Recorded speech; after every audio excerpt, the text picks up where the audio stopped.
Salut la famille madridista. Bienvenue sur le nom de ta chaîne, Madrid News Explosif à la Foot FR. On est le samedi 7 février 2026, il est 14h30 à Cotonou, et déjà le cœur bat à 200 à l'heure. Ce dimanche soir à 21h, le Real Madrid se déplace à Mestalla pour affronter Valence en Liga. Un match qui pue le piège depuis des années.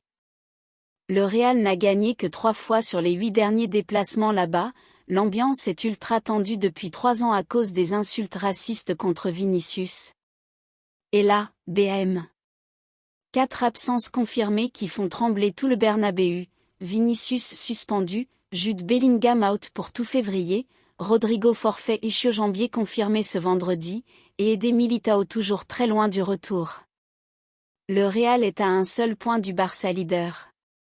Une défaite ou un nul ce soir, et c'est la crise ouverte dans la course au titre. Est-ce que Arbeloa va trouver la solution miracle? Mbappé peut-il porter l'équipe seul? Ou est-ce le moment où Valence, en pleine survie, va nous faire mal? Accroche-toi, like direct si t'es madridista stressé, abonne-toi et active la cloche parce que dans les 20 prochaines minutes, on décortique tout, les absences en détail, l'impact tactique, l'historique du piège Mestalla, les stats qui font peur, et ma prédiction cash.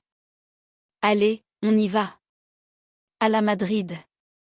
Avant de plonger dans le drame des absences, remettons les choses en perspective.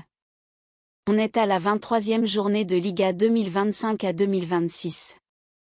Le Real Madrid est deuxième avec, disons 54 à 55 points, selon les dernières journées, à un petit point du FC Barcelone qui domine. Les Merengues viennent de gagner 2-1 contre Rayo Vallecano à domicile, mais ça a coûté cher. Carton jaune pour Vinicius, le 5e suspension, et blessure pour Bellingham dès la 8e minute. Valence 16e du classement, en pleine bagarre pour le maintien. Ils ont besoin de points comme d'air frais, environ 24 à 26 points après 22 matchs, différence de but négative. À Mestalla, ils deviennent des lions, pressing haut, duel physique, ambiance hostile. Et depuis 2023, chaque venue du Real est marquée par les sifflets et les tensions autour de Vinicius. Ironie du sort, cette fois, Vini ne sera pas là pour répondre sur le terrain. Historiquement, Mestalla est l'un des stades les plus compliqués pour Madrid, seulement 3 victoires sur les 8 derniers matchs, dont un 2-1 très tendu la saison passée avec but tardif.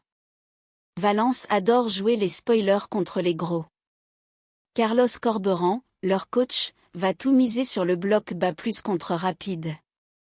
Pour le Real, c'est un must-win absolu, perdre des points ici, et le Barça peut s'envoler à plus 4 ou plus 5 d'ici la fin du week-end. La pression est énorme sur Álvaro Arbeloa, qui gère déjà une saison chaotique avec des hauts et des bas. Vinicius Junior suspendu, accumulation de jaunes. Le plus dur à avaler. Vini a pris son 5e carton jaune contre Rayo, 10 après une faute. En Liga, c'est suspension automatique un match. Exit le feu follet brésilien, 12 à 15 buts plus assist cette saison, dribble fou, percussion. Sans lui à Mestalla, l'attaque perd 40% de sa dangerosité sur l'aile gauche. Bonne nouvelle? Pas d'insultes racistes à gérer cette fois. Mauvaise nouvelle? Mbappé va devoir dézonner à gauche, ou alors on sort Gonzalo Garcia ou Brahim Diaz. Mais aucun n'a le même impact. Stat choc, le Real marque en moyenne 0,7 buts de moins par match sans Vinicius cette saison. Jude Bellingham forfait tout février, ischio-jambier. Blessure à la cuisse gauche dès le début contre Rayo. Le club n'a pas donné de date précise, mais les médias, AS, Marca, parlent de 3 à 4 semaines mini. Jude, c'est le moteur, pressing, insertion, but clutch, 10 plus buts en Liga. Sans lui, le milieu est orphelin.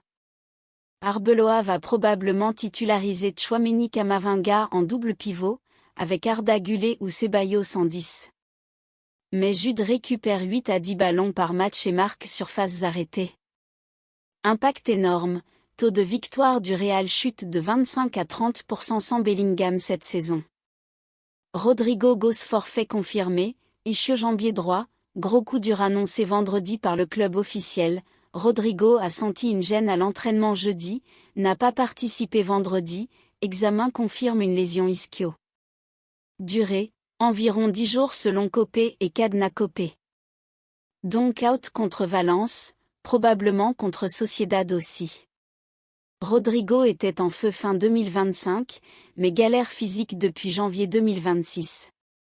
Il était le candidat numéro 1 pour remplacer Vinicius à gauche. Sans lui, c'est la panique en attaque, on parle de Franco Mastantuono, jeune pépite, ou Brahim sur l'aile. Rodrigo égale 8 à 10 buts cette saison, polyvalence. Catastrophe pour la profondeur offensive. Aidé Militao toujours très loin, ischio grave, récupération longue après sa grave blessure au hamstring. Pas avant mars, voire avril selon les dernières news. Militao absent égale défense centrale en mode bricolage. Rudiger douteux cette semaine, n'a pas fait toutes les séances, Asensio ou Valiero en rotation. Rudiger est juste physiquement, risque de rechute. Alaba absent ou très limité, grippe ou autre. Du coup, la charnière pourrait être Rudiger Asensio ou même improvisée avec Valverde en défense droite si Tran est ménagé.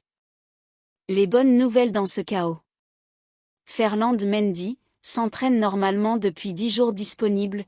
Trent Alexander-Arnold, idem, première titularisation possible en 2026 sur le côté droit. Il a raté beaucoup de matchs. Mais globalement, l'attaque est décimée, Vinicius, Rodrigo, Bellingham out. Mbappé va devoir tout porter. Défense fragile. Valence sans le sang. Compo probable en 4-2-3-1 selon les médias.